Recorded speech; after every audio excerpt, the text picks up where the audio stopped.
Welcome to AK home kitchen. இன்றைக்கி நம்ம 1/2 kg mutton biryani basmati ரைஸில் எப்படி செய்யலான்னு பார்க்கலாம்.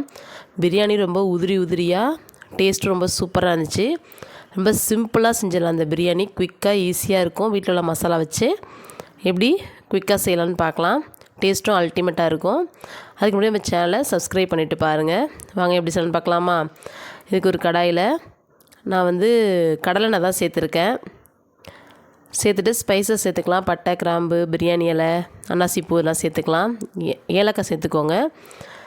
சேர்த்துட்டு இது நல்லா பொரிஞ்சதுக்கு அப்புறம் இது கூட ஒரு 3 பெரிய வெங்காயம் சேர்த்துக்கோங்க. சேர்த்துட்டு வதக்கி விட்டுக்கலாம். மட்டனை நான் ஆல்ரெடி வேக வச்சு தனியாக எடுத்து வச்சுருக்கேன். உப்பு போட்டு தான் வேக வச்சுருக்கேன். இது கூட ஒரு கைப்பிடி அளவுக்கு புதினா கீரை சேர்த்துக்கலாம். நல்லா ஒரு நல்லா பிடிச்சி போடணும். அப்போ தான் அளவு கரெக்டாக இருக்கும். இது கூட ஒரு 1.5 ஸ்பூன் அளவுக்கு இஞ்சி பூண்டு பேஸ்ட்டை சேர்த்துட்டு அதையும் பச்சை வாடை போக நல்லா வதக்கிக்கலாம். 2 பச்சை மிளகா சேர்த்துக்கோங்க. காரத்துக்கு நான் 2 பச்சை மிளகா தான் சேர்க்குறேன். அது கூட ஒரு 3 மீடியம் சைஸ் தக்காளி அரிஞ்சு வச்சுருக்கேன். அதையும் இது கூட சேர்த்துக்கிறேன். நல்லா வதங்கினதுக்கப்புறம் 2 ஸ்பூன் மல்லித்தூள் சேர்த்துக்கோங்க. 1 ஸ்பூன் கரம் மசாலா தூள் சேர்த்துக்கோங்க. 1 ஸ்பூன் தனி மிளகாத்தூள் சேர்த்துட்டு நல்லா வதக்கிக்கலாம். இப்போ இது கூட ஒரு சின்ன டம்ளரால் 1 டம்ளர் தயிர் சேர்த்துக்கோங்க. நான் 3 குழிக்கரண்டி அளவுக்கு தயிர் சேர்த்துக்கிறேன். அளவு நல்லா வதங்கினதுக்கப்புறம் நம்ம மட்டன் வேக வச்ச தண்ணி இருக்குல்ல, அதையே இது கூட சேர்த்துக்கலாம். நீங்கள் இப்போ கொஞ்சமாக கொத்தமல்லி கீரை பாதி அளவுக்கு சேர்த்துருக்கேன். இது கூட மட்டனையும் சேர்த்துக்கிறேன்.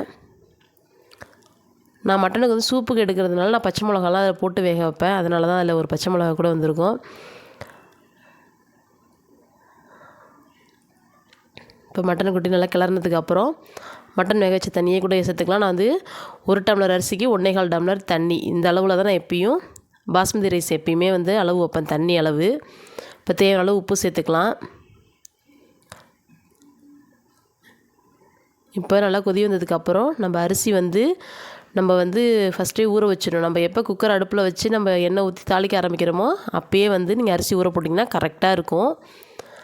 இது கூட கொத்தமல்லி கீரை அப்புறம் கொஞ்சமாக நெய் சேர்த்துட்டு இப்போ இதை நல்லா கிளறி விட்டு குக்கரில் மூடி போட்டு எடுங்க. சுட சுட கமகமன்னு மட்டன் பிரியாணி ரெடி. நீங்களும் ட்ரை பண்ணி மட்டன் பிரியாணி ரெடி ஆகிட்டு சர்வ் பண்ணுங்கள். ரொம்ப டேஸ்ட்டாக இருக்குன்னு சொல்லுவாங்க. டேஸ்ட்டும் ரொம்ப சூப்பராக இருக்கும். சாதம் எவ்வளோ உதிரியாக இருக்குன்னு பாருங்கள்.